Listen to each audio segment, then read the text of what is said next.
Kia ora tātou. May I add my very sincere thanks to Tangata Whenua for your welcome, and Campbell and all the conference organisers for this invitation to speak. I'm absolutely honoured. And I'd like to acknowledge the amazing amount of work that's going on in this space. It's quite extraordinary. Of course, I've got the best slot of the morning because pretty much everything has been said and all I do is stand in the way of lunch. But I will try and bring possibly at least my reflections on some of this stuff. First and foremost, and I'll move through this very quickly because it's already been done, what is transformation? What are we actually trying to do? Well, certainly it's not the same. It's something that is markedly different. And as a consequence, business as usual ain't going to get us there. Doing the stuff we've always done will simply give us what we've always got. And so if we really, really want transformation, we're going to have to think in and do stuff in very, very different ways. And so my first message is really that we cannot continue as we are. And what are we transforming from that's so awful? Well, I did a trip into the Ruahinis, and I think it was Reg who mentioned the Ruahinis just a little bit earlier. And last year into the Orongorongas, and you've been working there, Al. And beautiful, beautiful, beautiful forest. Stunning forest. All I saw in the Orongorongas were dead possums hanging out of traps. All I saw after 2 days of tramping in the Ruahinis was one tui, one tomtit, and I heard a lot of grey warblers. Fantastic, fantastic forest. But we are in a state of decline. Now, I don't need to say this. I mean, right from our keynote speaker from Rude, we've been hearing this. But I think we're transforming from a state of increasingly rapid decline across a whole load of measures that are important to people's well-being. Because you see, I don't think it's just biodiversity decline that is our problem. I think our problem is we've got declining mental and physical health and well-being.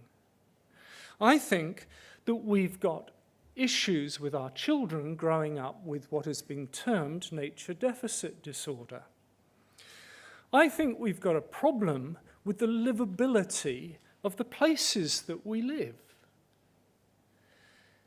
And I think we've got a problem of the sustainability and long-term security of us as a species. So when I talk about declining in a range of measures, I think it's the whole lot that we are seeking to transform away from. And what do we... And by the way, just by the way, visiting nature is not transformational.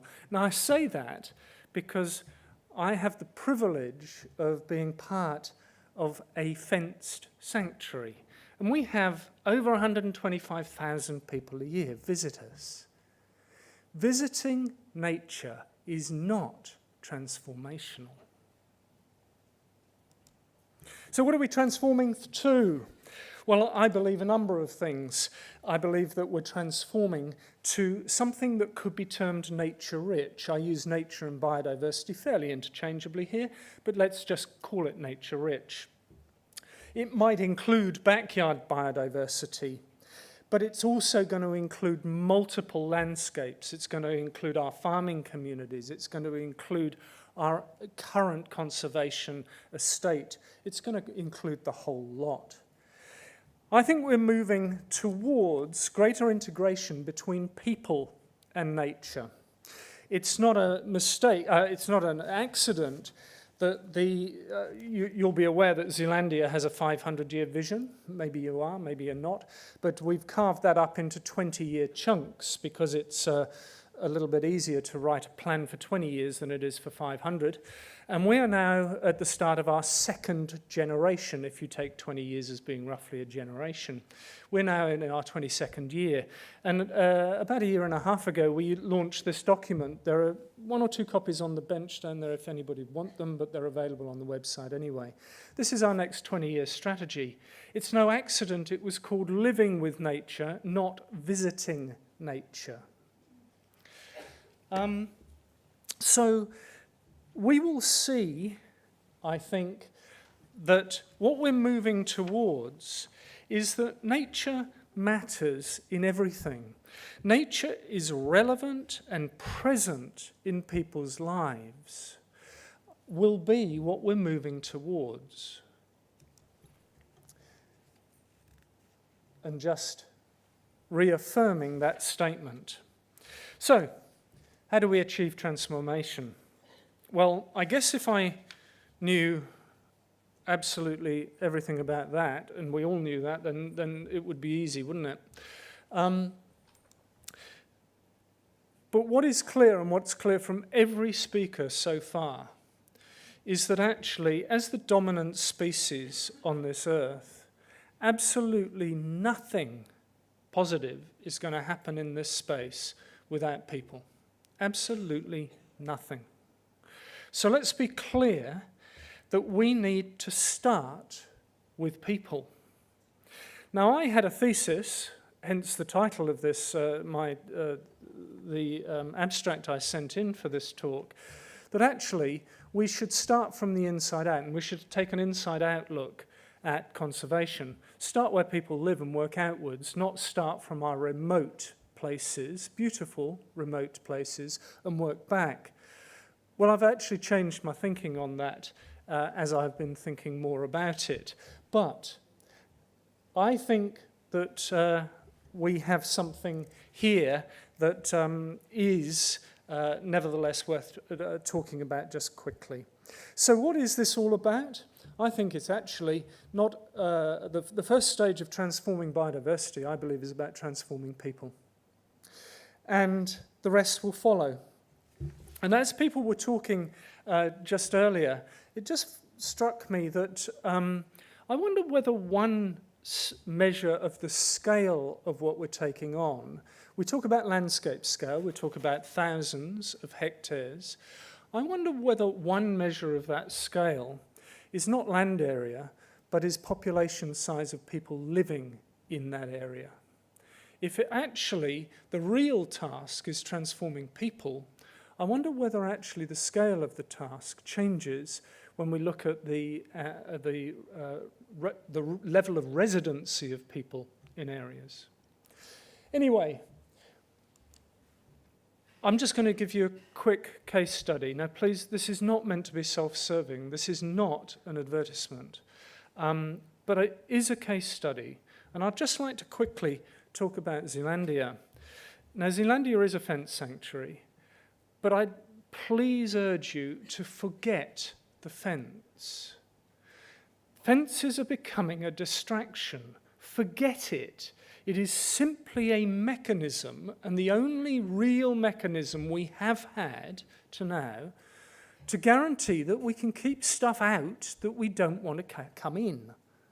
It's not to keep stuff in. It is simply the only barrier that we've got that's effective. It is becoming, if we're not careful, a psychological barrier. We see and limit ourselves to simply an organisation that it lives and exists within a fence, to biodiversity that only matters within a fence. That is absolute nonsense, and it is not helpful, I think, to any of us if we see that fence in any way as limiting us. It is simply a mechanism to keep stuff out. So, I'd also like to just counsel against us being too hung up on the word sanctuary, because again, psychologically, that talks to me of retreat.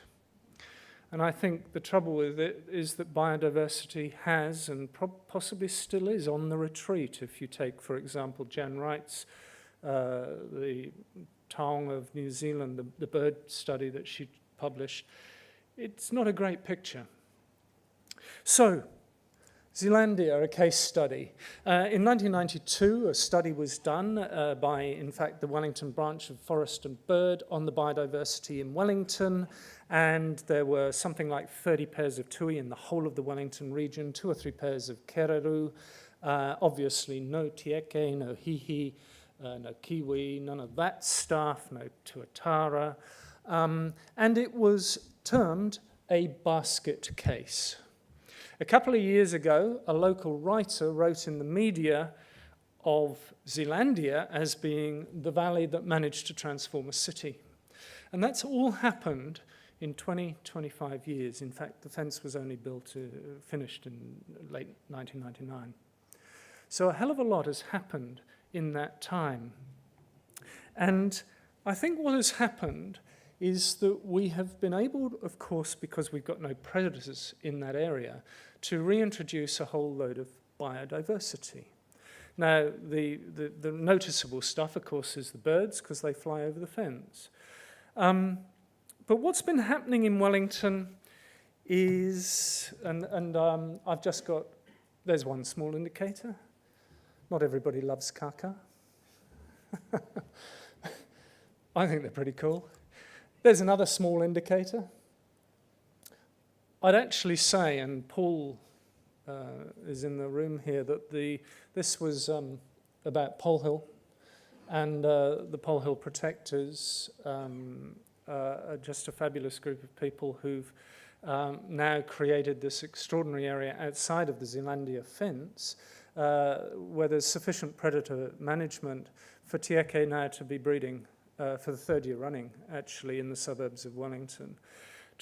Just a reminder, these birds went extinct on the New Zealand mainland in roughly the, 1880s? And they're now breeding back in suburbia. So it's amazing what can be done. The important thing about that picture is not about the tieke, it's about the words that went with that press release. It's about the ring of steel. It's about the people response. And so what I would like to say is this, that what has really transformed in Wellington is the people. We've got predator-free Wellington. 10 years ago, stick up your hand if you'd have thought that we would have had predator-free New Zealand as a phrase in our lexicon. Or predator-free Wellington. Or actually have line of sight to be able to deliver on that, or the motivation to be able to deliver on it. And we've now got all of that. And I think the big thing that's happened in Wellington, taking Zealandia as a case study, is actually, sure, we've got kaka back, sure, we've got tieke, hihi, tuatara, sure, and that is absolutely amazing. But you should just talk to Wellingtonians about that, about backyard biodiversity, about trapping and baiting. And what we have done is, I think, in Wellington, is that we have changed the situation to one of galvanizing action for biodiversity. Because I think what people are realizing is that there's a hell of a lot to be gained and that we have already lost too much. So at Zealandia, we see ourselves as a centre for people and nature. We, and again, look, I mean, just in case you don't know, we have a large education program, picking up on, Ruud, what you were saying, and you've been part of that as well. We interact with around about, last year it was around about 12,000 school kids and teachers every year. A lot of those come into Zealandia for programs of work, and we bus all the low decile schools from around the area into Zealandia. But actually, a lot of the work we do is outreach, where we go to people's schools and teach kids how to help restore biodiversity in their backyards, in their special places. We also do a hell of a lot of research, and We've got around about 30 research programs underway at any one time, well, certainly at the moment, with organisations from around the country, including Manaki Whenua, including, of course, Waikato, people here from all of those organisations. But I think what's really exciting now is one of our major projects is called Sanctuary to Sea, where actually we're involved in a restoration program now that goes right from the headwaters of the Kaiwharawhara water catchment, which are in the sanctuary, they are the dams of the Zealandia sanctuary, right the way down to Wellington Harbour. We've got around about 23 partner organisations, including community groups, private water companies, regional and city council, Te Papa, and together we're looking at the entire restoration through suburbia of this water catchment. So these are very, very exciting projects, and bringing us back to the idea that if we transform people, then actually a lot of the rest can and quite probably will follow, because we've got the mechanisms and tools. Is this enough in terms of what we're doing? Not by a long shot. I believe that actually the future has to be a greater joined up one, and across multiple landscapes. It's a whole system approach. It includes everything. It's not just birds, it's invertebrates and bugs, of course. It's flora. It's the whole lot. Can we restore it to what it was pre-human? Of course not. I mean, is that what we're trying to do? I rather suspect what we're trying to do is halt the decline in biodiversity and everything we will lose as a consequence of that as people. So, I believe that we need an even more coordinated approach. It's just amazing the amount of work going on all over the country, and I really do most humbly acknowledge that amazing work going on. I, for one, and Zealandia, for one, are up for whatever partnerships we need to make this happen. We're up for it. We would welcome it. We need a more coordinated approach to take us, and this is where my bit of my thesis changed. It's not only inside out. It's not only starting in the middle of our cities and working outwards. It's not only outside only, starting in the Ruahinis, starting in Fiordland, starting in the Orongorongas. It's every which way. We need to do all of this stuff, and we need to do it all together across multiple landscapes in a coordinated way. And the goal is nature rich. That's the big prize. And that we transform the way people see this stuff. So in conclusion, I think we have to look at this stuff slightly differently. Nature matters to people, biodiversity matters to people in ways that we're not even yet beginning to fathom. And we need to understand that. Only people will transform biodiversity. We need an inside-out and every which way approach. But actually, I believe we can achieve this transformation through a coordinated approach across everything. And I'm up for it. So thank you.